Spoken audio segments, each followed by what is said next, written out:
রহমতুল্লাহ। রমজান মাসে এসে বললাম আমরা দেখতে দেখতে প্রথম তারাবি পড়েও ফেললাম। প্রথম তারাবিতে মূলত দুটি পারা তেলাওয়াত করা হয়, প্রথম পারা এবং দ্বিতীয় পারা। 5 মিনিট সময়ের ভিতরে আমি ইনশাল্লাহ প্রথম পারা পুরোটা সামারাইজ করে আপনাদেরকে শুনিয়ে দিব। প্রথম পারায় দুটি সূরা তেলাওয়াত করা হয়। প্রথম সূরাটি হচ্ছে সূরা ফাতিহা এবং দ্বিতীয় সূরাটি হচ্ছে সূরা বাকারা। সূরা ফাতিহাকে উম্মুল কোরআন বলা হতে পারে, অর্থাৎ কোরআনের মা। সূরা ফাতিহাতে আমরা আল্লাহ রাব্বুল আলামিন অর্থাৎ এই ইউনিভার্সের ক্রিয়েটর আল্লাহ রাব্বুল আলামিন আমরা প্রশংসা করি। তিনি যে বিচার দিবসের মালিক সেটা আমরা স্বীকৃতি দেই, আমরা তারই ইবাদত করি এবং তারই কাছে সিরাত মুস্তাকিমের প্রার্থনা করি। তারপর হচ্ছে সূরা বাকারা। বাকারা অর্থ হচ্ছে গাবি। এই সূরাটি মদিনায় অবতীর্ণ হয়েছে এবং এটি পুরা কোরআন কারিমের সবচেয়ে বড় সূরা। সূরা বাকারাতে আমরা 7টি ভাগে ভাগ করব। এই প্রথম পারায় প্রথম ভাগে আল্লাহ রাব্বুল আলামিন কোরআনুল কারিমের নির্ভেজালতার বর্ণনা দিচ্ছেন এবং এখানে তিনি 3 ধরনের মানুষের পরিচয় দিচ্ছেন। প্রথম পরিচয় হলো মুমিন মুত্তাকির। মুমিন মুত্তাকি হলো তারা যারা বিচার দিবসের প্রতি ঈমান রাখে এবং গায়বের প্রতি ঈমান রাখে। দ্বিতীয় হচ্ছে কাফের। কাফের হচ্ছে তারা যারা আখিরাতের প্রতি বিশ্বাস স্থাপন করে না এবং আল্লাহ রাব্বুল আলামিনের প্রতি বিশ্বাস স্থাপন করে না। তৃতীয় হচ্ছে মুনাফিক। মুনাফিক হলো তারা যারা বলে যে আমরা মুসলমান কিন্তু অন্তরে তারা কুফরি লালন পালন করে থাকে। দ্বিতীয় ভাগে আল্লাহ রাব্বুল আলামিন এখানে তার ইবাদতের প্রতি উদ্বুদ্ধ করছেন এবং কোরআনুল কারীমকে নিয়ে পুরো মানব জাতির প্রতি চ্যালেঞ্জ ছুড়ে দিচ্ছেন।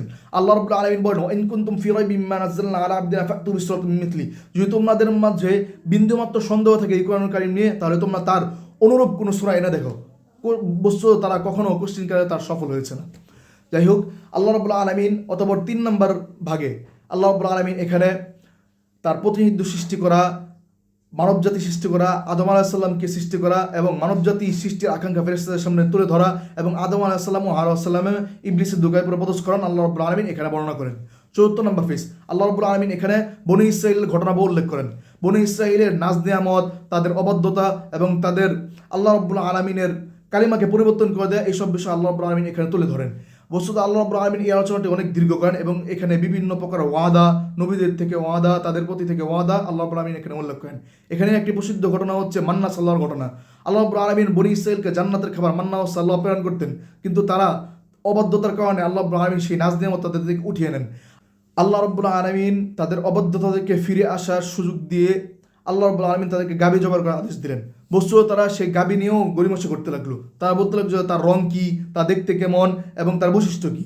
আল্লাহ রাব্বুল আলামিন তাদেরকে সহজ বিধান দিলেন, তা কঠিন করে নিল। অতঃপর আল্লাহ রাব্বুল আলামিনও তাদের প্রতি কঠিন করে দিলেন। এই ঘটনা থেকে এই সূরার নাম বাকারা ধরা হয়ে থাকে, অর্থাৎ গাবির ঘটনা। যাই হোক, পরের পেজ 5 নম্বর পেজ আল্লাহ রাব্বুল আলামিন এখানে হারুত এবং মারুত দুজন ফেরেশতার ঘটনা উল্লেখ করেন।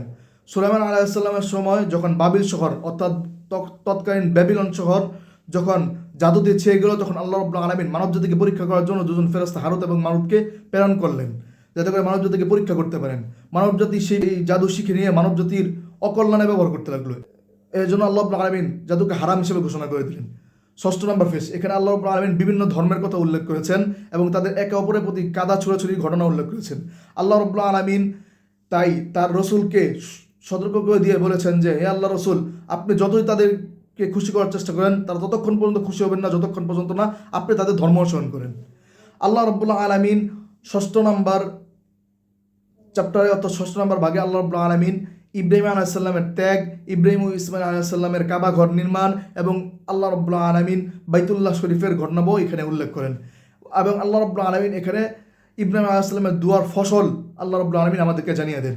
বস্তুত মহান আল্লাহ রাব্বুল আলামিন ইব্রাহিম আলাইহিস সালামের দুয়ার ফসল হিসেবে আমাদের নবী সাল্লাল্লাহু আলাইহি ওয়াসাল্লামকে আমাদের মাঝে প্রেরণ করেন। এই ছিল প্রথম পারার একটি সামারি।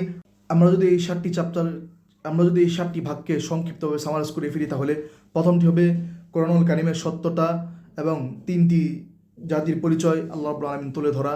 2 নম্বর ভাগে হবে আল্লাহ রাব্বুল আলামিন তার ইবাদত করা এবং তার কোরআনুল কারীমকে নিয়ে মানবজাতির প্রতি চ্যালেঞ্জ ছুড়ে দেওয়া। 3 নম্বর ভাগটি হবে আল্লাহ রাব্বুল আলামিন মানবজাতি সৃষ্টি করা, তার প্রতিনিধিত্ব সৃষ্টি করা এবং আদম আলাইহিস সালামের সৃষ্টি করা ও জান্নাত এবং ইবলিসের ঘটনা উল্লেখ করা। 4র্থ হবে বনী ইসরাঈলের অবাধ্যতা ও তাদের ইতিহাস বর্ণনা করা। 5মটি হবে হারুত ও মারুত দুজন ফেরেশতার ঘটনা উল্লেখ করা। 6ঠটি হবে বিভিন্ন ধর্মের কাদা ছোড়াছুড়ির ঘটনা উল্লেখ করা এবং 7মটি হবে এবং সর্বশেষটি হবে ইব্রাহিম আলাইহিস সালামের ঘটনাবহ এবং কাবা শরীফের নির্মাণের ঘটনাবহ উল্লেখ করা। এই ছিল পবিত্র কোরআনুল কারীমের প্রথম পারার সূরা বাকারার 7টি চ্যাপ্টার।